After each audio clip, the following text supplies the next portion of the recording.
Welcome to the Detached Podcast.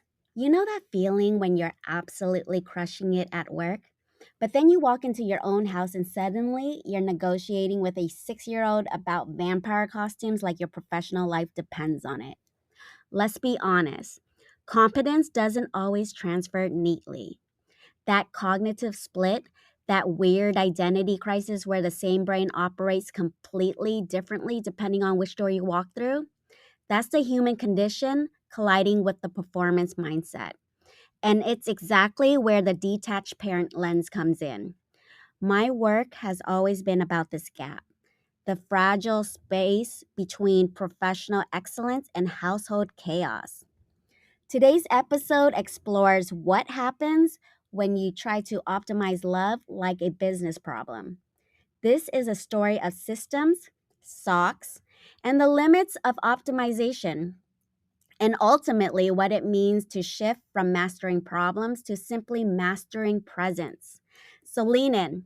We're discussing what competence really looks like when the metrics disappear.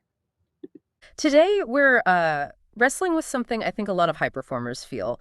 It's that real contrast, that whiplash you get when the brilliant strategist you are at work just runs headfirst into the beautiful, irrational chaos of home life. We're Absolutely. talking about that deep tension, right? When the same person, super competent, is suddenly operating under completely different roles, sometimes like 90 minutes apart. Mm. The cognitive dissonance must be huge. Oh, it's massive. You feel like two different people. So we're exploring a journey today. It's your lived experience, actually. You're a technology product manager, right? Running these huge teams, like over 150 people. That's right.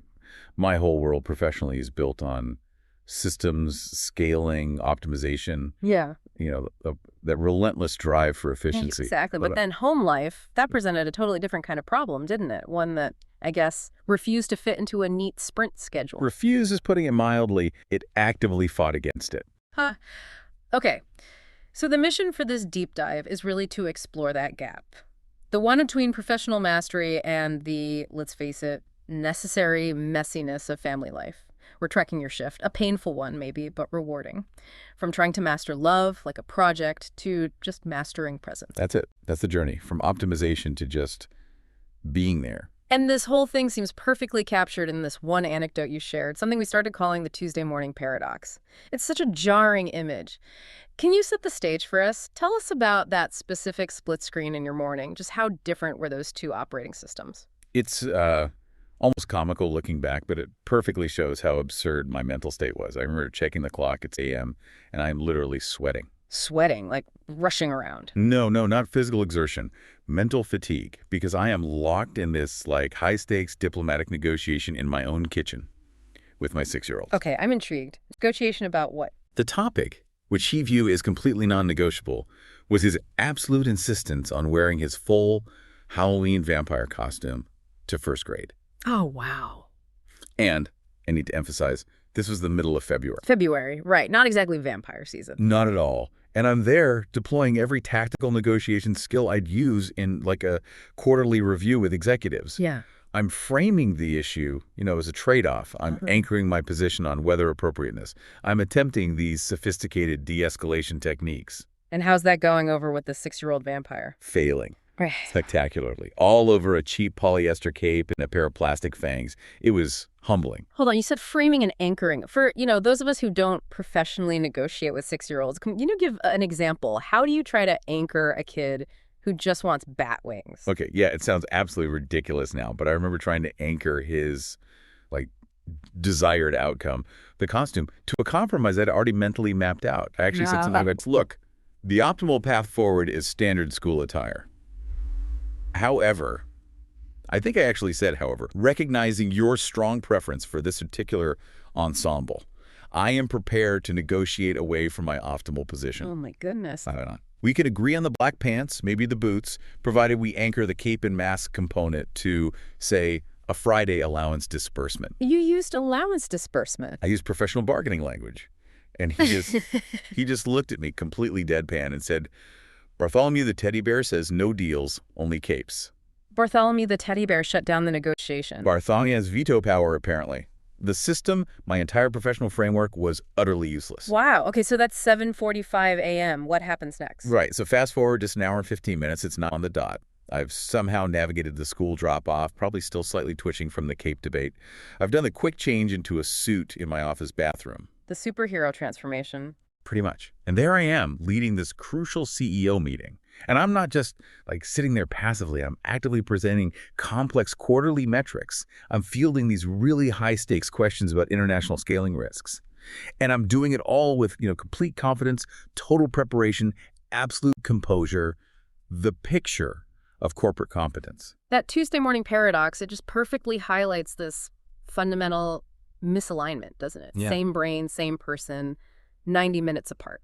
Exactly. At 9 a.m., you're calculating complex global risk models, but at 7 a.m., you're trying to rationalize bat wings using game theory on a 6-year-old. It sounds like two different people inhabiting the same body. You felt like it. Completely different operating systems. So when you first really started encountering this, let's call it domestic chaos, given your huge professional success, what was your gut reaction, your instinct?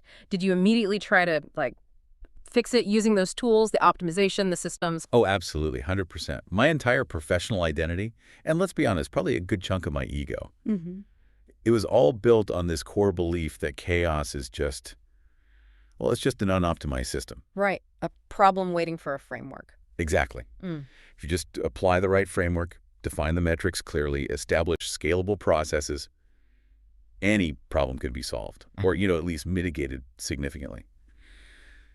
So when I looked at my home life, the morning rush, the homework battles, the arguments over chores, I didn't really see human beings in all their messy glory. What did you see?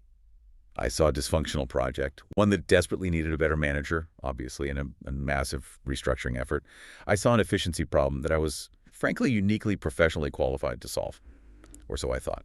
And this kicks off what you called the corporate systems phase at home. Okay, tell us about the specifics. How did that professional toolkit actually manifest itself in your living room? I deployed it. I really deployed it with a level of rigor that, looking back now, is both hilarious and kind of sad.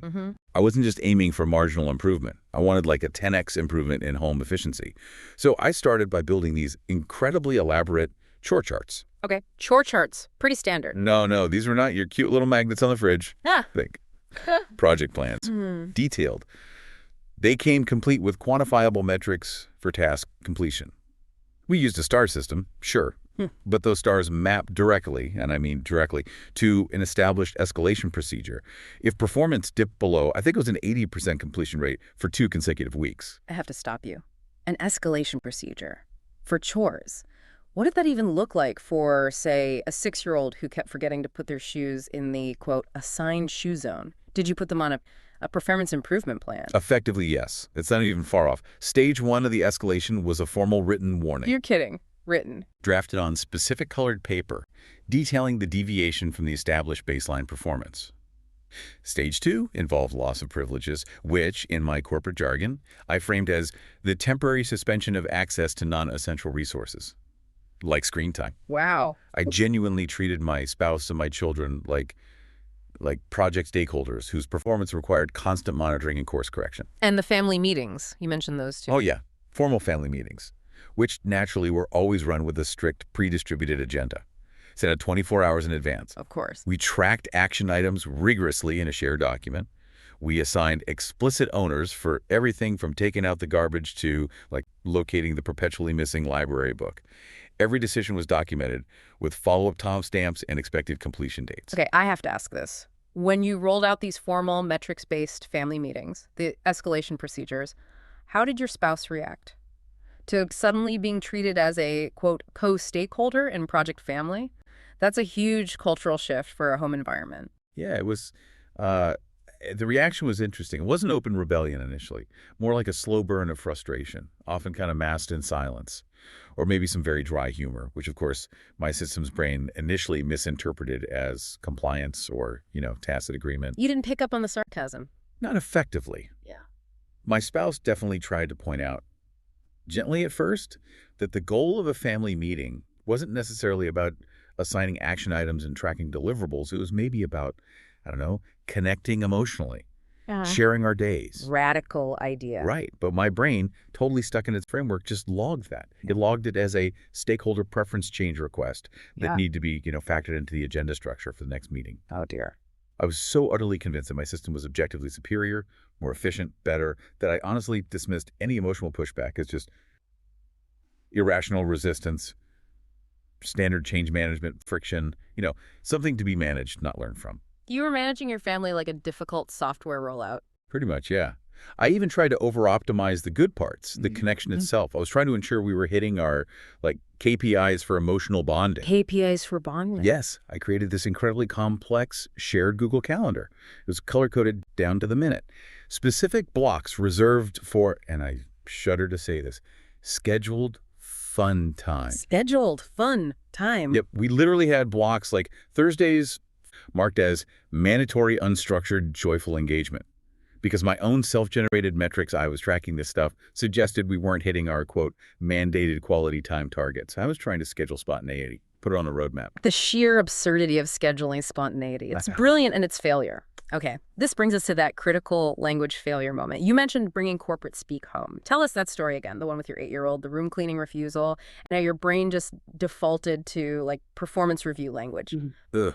That moment. Yeah. It still makes me physically cringe just thinking about it. My 8-year-old, totally exhausted after school, just had this spectacular meltdown. Didn't want to pick up a mountain of Lego bricks covering the floor. Understandable, right? Totally. Been there. But instead of responding with, empathy, or even just a simple, firm, hey, time to clean up, my brain completely bypassed the human connection center and went straight into, management consultant mode. Default programming. Okay, what did you say? I looked at the pile of bricks, then I looked at my tearful child, and I said, completely seriously, zero irony. Okay. What I'm hearing is that you are currently unable to fulfill this task based on the agreed-upon baseline expectations. No. Yes. And then help me understand your perspective on the current workflow limitations. What dependencies are preventing successful task completion at this time? Workflow limitations, dependencies. You said that to your kid. Word for word. I was speaking to my child exactly, and I mean exactly the same way I would address a junior engineer who was, struggling to meet a sprint commitment because of some unforeseen technical debt. That is utterly detached, just clinical. Yeah. Did the 8-year-old provide a formal response? Did they, submit a ticket requesting a transfer out of your workflow? No, I got dead silence, followed by this look of just sheer, utter incomprehension. And then they filed a very clear, if somewhat unprofessional response by simply turning around and walking out of the room, slamming the door, I think. A clear rejection of the framework? Absolutely. And that was a real moment for me, a painful one. It was the moment I realized the profound lack of just basic human warmth and connection my whole approach carried. The terrible irony was I thought I was optimizing for connection, for a smoother family life, but the very systems I was using, the language, the mindset, they were the tools of alienation, not connection. Wow. And the wake-up call, you mentioned it came from the simplest source, targeting that over-optimization directly. Yeah, it did. It wasn't a big dramatic failure of the system initially. It was small. One evening, my child was looking at that sacred color-coded calendar block, the one labeled scheduled fun time, and they just looked up at me with genuine, honest confusion and asked, why do we need to schedule fun time? If it's fun, shouldn't it just happen? Oof, a truth bomb. Yeah. Delivered straight from the mouths of babes, as they say. So how did these meticulously built systems, the metrics, the escalations, the scheduled joy, how did they actually feel in practice? Did they bring that efficiency you craved, or did they just ramp up the ambient stress you were actually trying to get rid of? Oh, the stress went through the roof. Absolutely through the roof. Mostly because, I realized later, the whole system was designed to reduce friction in a factory or a software development process, not to foster emotional growth and connection in a home. It felt like constantly walking around under audit, like I was always measuring and evaluating. Totally. I was so focused on optimizing every minute, on logging every successful chore completion, every on-time departure, that I completely missed the actual point of the interaction itself, the human element. I realized in that moment my kid asked about scheduling fun, that I hadn't actually built a nurturing home environment. I'd basically converted my living room into a formal conference room where the quarterly results were always lagging and the stakeholders were perpetually dissatisfied. You were the project manager, trying desperately to impose control on subjects' love, creativity, childhood spontaneity that fundamentally resist being managed that way. Exactly. They're not measurable outputs on a dashboard. Okay, that distinction, managing a project versus nurturing a relationship, it's so critical. But as you said, the professional brain, especially a successful one, doesn't let go of complexity easily, does it? Even after that scheduled fun time revelation, you didn't just immediately flip a switch to simplicity, right? It sounds like you entered this other phase, what you called the late night spiral, where your intellect was still scrambling, trying to find a sophisticated, complex explanation for why the simple stuff wasn't working. That's precisely right.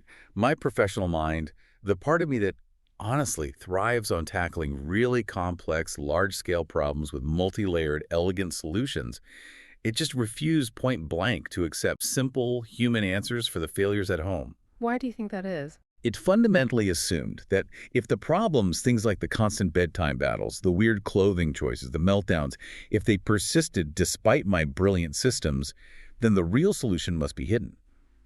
Buried somewhere deep in academic research or complex psychological frameworks I hadn't found yet. I just couldn't accept that maybe I was the bottleneck, that my approach was the problem. Therefore, the problem itself must be incredibly complex and require an even more sophisticated solution. It protects the ego in a way. It's not me, it's the incredibly complex, unstudied problem. Totally.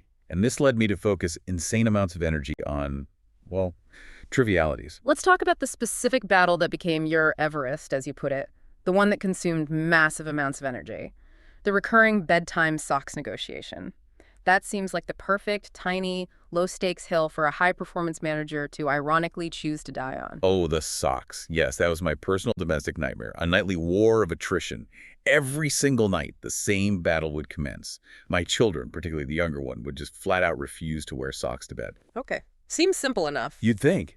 But the negotiation that followed, the cajoling, the reasoning, the increasingly elaborate bargaining strategies I employed, honestly, it regularly lasted longer than some of the professional contract discussions I've led with, like million-dollar implications.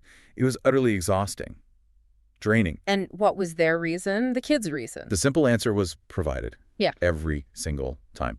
They consistently said very clearly, socks feel weird. Huh. Seems straightforward. Right. But my professional brain, the one trained in root cause analysis and 5 whys, it just rejected that data point. Insufficient data, it screamed. In the corporate world, it feels weird is not an acceptable root cause for project failure. It's a symptom maybe, but not the cause. So you demanded more, a deeper analysis, a formal framework for why a simple human preference, socks feel weird, existed. You needed the complexity of the problem to match the sophistication of the problem solver you. Exactly. I needed to justify the sheer amount of energy and frustration I was pouring into this nightly trivial battle. I started telling myself, okay, a problem this persistent, this resistant to logical argument cannot possibly have an answer as flimsy, as subjective as it feels weird. There must be more to it. There had to be more. I started hypothesizing. Maybe there's an underlying sensory integration disorder I haven't screened for, or perhaps it's a psychological anchoring effect from a previously traumatic bad sock experience, maybe a subtle deficiency in their core temperature regulation system. I needed a white paper. I needed a peer-reviewed explanation, some obscure neurological concept, anything to avoid just accepting the simple human truth that my kid just didn't like how socks felt on their feet at night. And this led directly to the infamous 11 p.m. research spirals. Oh yeah, deep spirals. Everyone else in the house would be fast asleep, peaceful, and there I'd be, bathed in the blue glow of my laptop screen, furiously deep diving into Google Scholar PubMed. What were you even searching for? Not practical parenting hacks, I can tell you that. I was demanding neurological data. I was plugging in search terms like tactile defensiveness in nocturnal pedal extremity coverings, or searching the Journal of Pediatric Sensory Integration for complex diagnostic criteria. I swear, I even mentally ran a Pareto analysis on the different sources of bedtime friction, trying to quantify the relative impact of sock resistance versus toothbrushing avoidance. You Pareto analyzed bedtime. I applied massive intellectual horsepower, complex analytical tools to the earth-shatteringly simple problem of kid doesn't like socks. It was madness. What's so fascinating and probably painfully relatable for many listening is that profound failure to just trust the child's simple answer. It really highlights that professional tendency, doesn't it? The one so many high performers share, to overanalyze, over-engineer a deeply human interaction. We assume the solution must be hidden or complex, because if it were simple, well, we wouldn't be failing at it, right? The problem has to be sophisticated because we are sophisticated. That is the absolute core truth of it. My internal belief that only complex, sophisticated problems are worthy of the attention of a sophisticated mind like mine. It was poisoning my ability to actually connect with my own family on a human level. I was spending huge amounts of mental bandwidth, what psychologists call cognitive load. Yeah, the mental effort. Yeah, all that effort required just to perform tasks. I was burning through it, trying to impose control and structure over feelings, preferences, tiredness that inherently defy that kind of control. I was actively complicating simple needs because my professional framework demanded structure, demanded data, demanded complexity, even when that very structure was the source of the stress and the friction. It wasn't a failure of management skills. It was a profound misapplication of scale and methodology, like using a sledgehammer to crack a nut. And the systems you build, those elaborate chore charts and agendas, they were essentially these complex, beautifully designed walls that ended up preventing real interaction. You were trapped inside your own design. Perfectly put. Trapped. But sometimes, life intervenes. It forces a system reboot, whether we want it or not. What finally broke the hold of that corporate optimization mindset? What was the catalyst for real change? Was it a conscious decision or? Oh, it was absolutely not voluntary, not a strategic pivot I planned. It was a mandatory external system shutdown. We had this massive storm and it caused an extended power outage.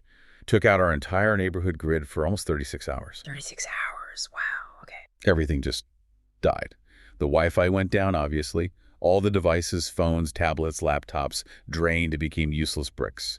Those sophisticated color-coded Google calendars. Yeah. Inaccessible. The laminated chore charts pinned proudly to the fridge. Pretty useless when you can't see them properly in the dark. Total system failure. Complete failure. All the metrics, all the schedules, all the carefully crafted optimization tools, poof, gone. We were suddenly reduced to candlelight blankets, board games we hadn't touched in years, and forced, inescapable analog interaction. It was a system reset I desperately needed, but would never, ever have willingly initiated myself. The ultimate minimum viable product, minimum viable parenting, just the basics. And in that absence of all the digital noise, the systems, the pressure to perform and track, what happened? What emerged in that quiet darkness? It was remarkable. Yeah. In the total absence of those tools, without any pressure on me to track interactions or optimize the moment, something completely spontaneous and genuinely beautiful happened. I wasn't managing the moment anymore. I was just there, present, sitting in the dark, lighting another candle, probably feeling a bit useless, honestly. Yeah. And my youngest child, who usually needed a lot of structure around bedtime, suddenly seemed really comfortable in the quiet darkness.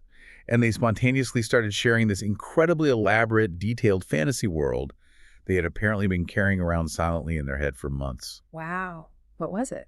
They started detailing the intricate workings of Stuffed Animal City. It wasn't just cute, it was complex.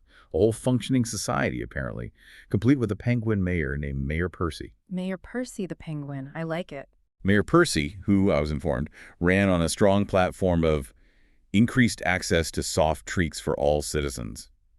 But apparently, Mayor Percy was facing a serious political crisis. There was a growing rebellion. A rebellion in Stuffed Animal City. Led by a particularly grumpy, rather poorly stuffed teddy bear named, wait for it, Bartholomew. Bartholomew, the negotiator from the Vampire Cape incident. The very same. Bartholomew, the rebel leader. It all clicked. That's amazing.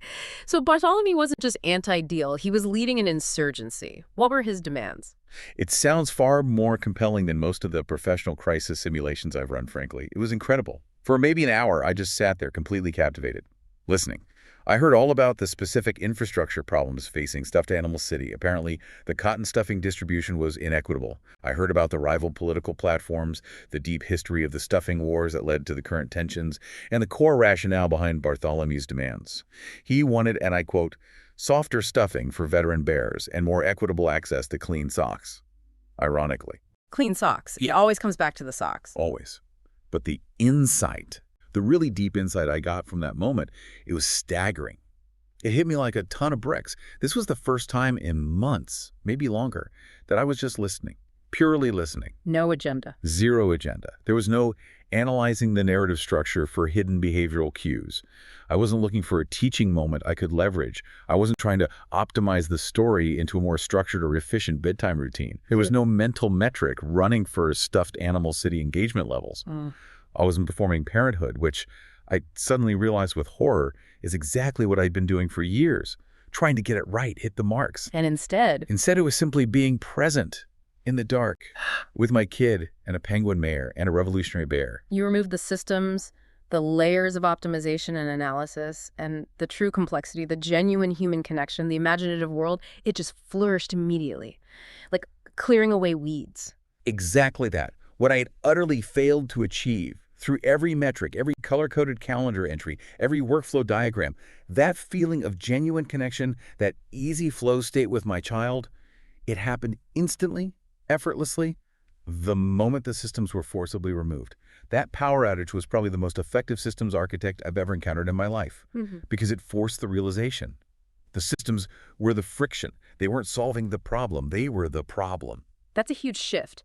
So if you had to define competence at home now, today, after shedding that heavy armor of corporate-level optimization, what does it actually look like? How do you measure success when you can't rely on charts and action items and KPIs? The core realization, and honestly, it's still a bit terrifying for the product manager part of my brain, is that love, connection, family. It's just not a skill to be mastered in the same way you master coding or project management or financial modeling. Right. You don't get a PMP certification in unconditional affection. The professional language I relied on, mastery, optimization, scaling, efficiency, it fundamentally doesn't apply. It's the wrong toolkit entirely for the job of building human relationships. It's like trying to measure water with a ruler. So what is the job then, if it's not optimization? The actual job. Yeah. The fundamental parental job, when you strip away all the noise. It's incredibly simple on paper, yet profoundly difficult in practice because it requires constant vulnerability. It boils down to two things: helping your children feel safe and helping them feel seen, truly seen for who they are. Safe and seen. That's it. Yeah. Everything else, the homework getting done on time, the chore completion rates, the clean socks, the organizational efficiency of the household, those are just details. They're secondary effects, really. Nice to haves that might happen more easily if you achieve the primary goal: safety and presence. Because if they feel seen and safe, they're actually more resilient when the simple, practical systems inevitably fail sometimes, which they will. But that requires accepting a level of, well, messiness, doesn't it? A lack of perfect control that runs completely counter to the DNA of a successful, high-performance manager who's used to making things happen predictably. How did your definition of competence have to shift to accommodate that necessary chaos, that need for constant adaptation? It shifted radically from expecting, even demanding control to embracing radical adaptation. Competence at home, for me now, means getting comfortable, or at least learning to tolerate the need for constant course correction. It means accepting the reality every single day of not actually knowing the right answer for more than maybe 5 minutes at a time. 5 minutes sounds optimistic sometimes. Right. The right answer changes minute to minute. Depends on hunger levels, tiredness, mood, and apparently whether Bartholomew the bear has successfully rallied his rebellious troops that particular morning. So less C-suite strategist, more improvisational jazz musician, something like that. I finally, truly recognize that we are just people in a house together. We're not stakeholders in Project Family needing performance reviews. We're not a system to be ruthlessly optimized for output. We're just a unit, a little tribe that needs warmth, flexibility, forgiveness, and a whole lot of grace. And if letting the kid wear the vampire costume to school in February is the path of least resistance that morning, and it maybe ensures 5 seconds of positive connection before we run screaming out the door, then that's the deployment strategy for the day. That's the current deployment strategy. The world will not actually crash and burn because of a polyester cape, turns out. It's amazing how high the stakes feel in the moment, though. Yeah. Let's revisit that Tuesday morning paradox one last time, but through this new lens. What does your current Tuesday morning typically look like? Is it magically serene now? Have you somehow engineered the chaos away? Oh, heavens no. The chaos is irreducible. I'm convinced it's just part of the fundamental nature of children and mornings. It is still messy. It's still loud. Sometimes the 6-year-old still mounts a passionate campaign for wearing the costume to school. Okay, so what's different? The shift is entirely internal. It's in my engagement with the chaos.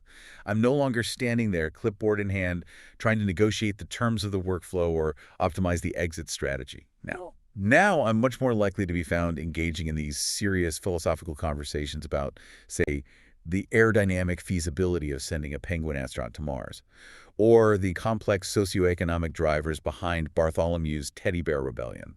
You lean into the absurdity. I try to be present in the absurdity rather than constantly fighting against it. I accept it as part of the landscape. And the outcome. The key outcome is that I now know, deep down in my bones, that the world doesn't end if the morning system fails briefly. If we're late, if breakfast is weird, if someone wears mismatched socks, it's okay.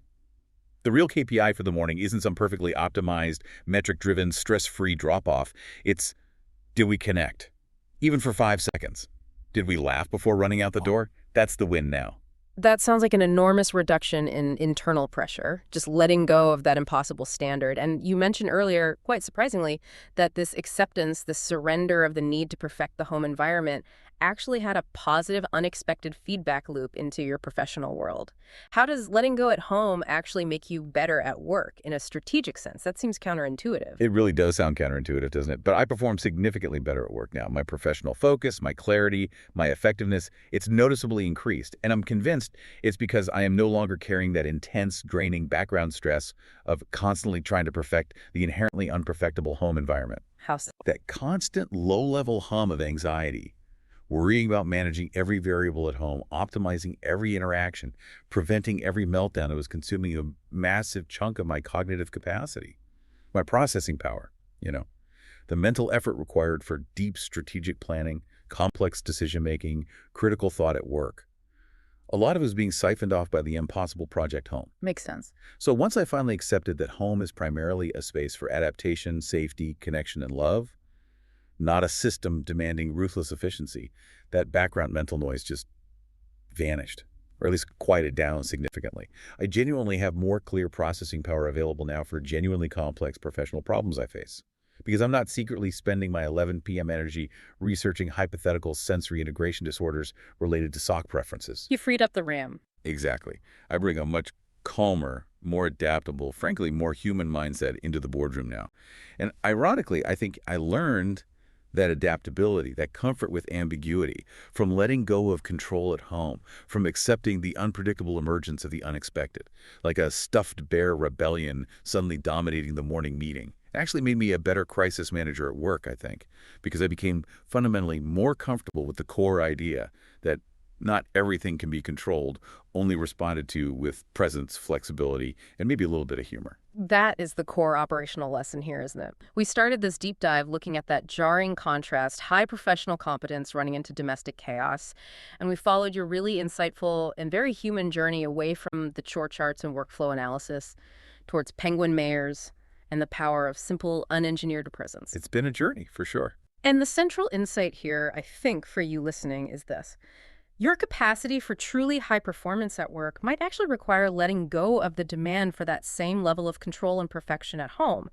The very systems and mindsets that help you succeed professionally can be inherently brittle, even damaging, when you try to apply them wholesale to the human heart, to family life. They're just the wrong tools. Right. And letting go of those optimization models, not to be lazy, but for the sake of real emotional presence, it actually reduces that wasted mental effort, that intense cognitive load we talked about. It frees you up, allowing for greater competence, deeper strategic focus, and maybe even more creativity where it truly belongs in your professional sphere, perhaps. You stop applying these billion-dollar corporate algorithms to, frankly, nickel and dime human problems at home. Well said. Stop the Pareto analysis on socks. Exactly. So we want to leave you with this final provocative thought to mull over.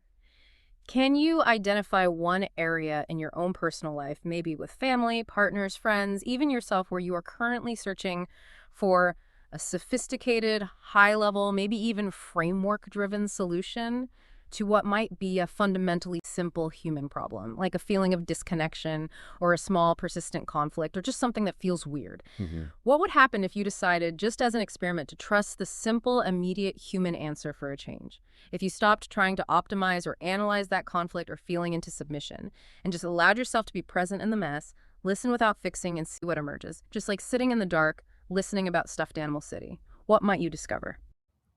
This has been one of my many conversations in my ongoing work as to why professional success doesn't automatically translate to personal competence, and why that's actually okay.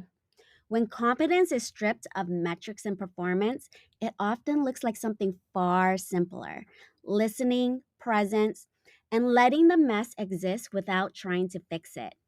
The detached way isn't about becoming better at home by optimizing systems. Sometimes the most strategic thing you can do is stop trying to be strategic. And sometimes it's about recognizing when your professional strengths become obstacles to human connection. If this resonated, you're not alone. Most of us are just people in houses together trying to figure it out as we go. Thanks for listening to the Detached Podcast.